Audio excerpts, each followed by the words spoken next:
Gawas ko diri sa gawas kay nagpahangin kay doon labi mo sa baybay ang among lataran naara gihapon sa baybay.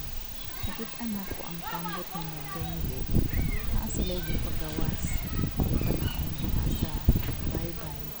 Abi na kog unsa sus kay kabayo gani kay amo diin siyang silingan niya diri. Silingan jud namo ni diri. Nag-adto sila sa Pikas Isla aron mabahit og kabayo. Kay daghan mong gud baligya og kabayo sa Pikas Isla. Abi na kog unsa ilahang gidala di ay kabayo kay gamiton daw nila para sa ilahang pagtras.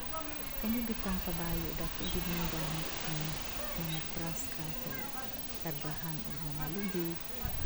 Mo makatabang pud ni sa tao ang kabayo na kay inaani kay dako gid ni katabang.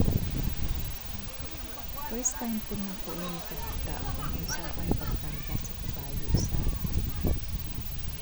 pambot.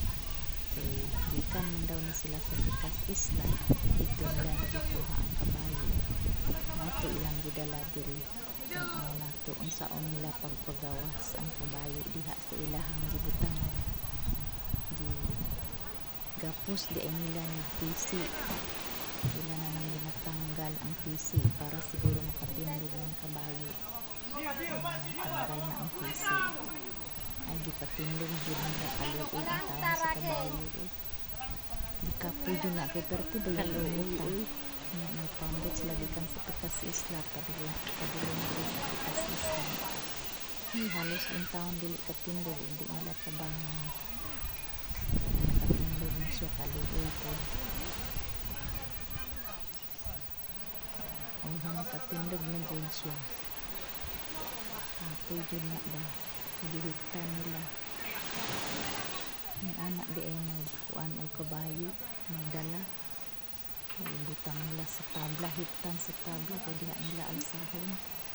Mao nang mga pag-iya ang asawa sa nagpalit. Gamiton daw nila sa ilahang mga lupi. Kay daghan sila lupi pero ang problema nila walay kabayo.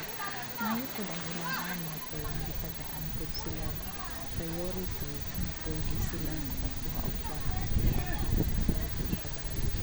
Ano mga nindot mag-amo ba kanang makasabot din sa sitwasyon sa usa ka kutrasero. Tabangan nila ang ilahang kuan mga tao kay para dali pud mahuman ang ilahang putras. Mao lang ni gamiton sa mga tao diri sa amo.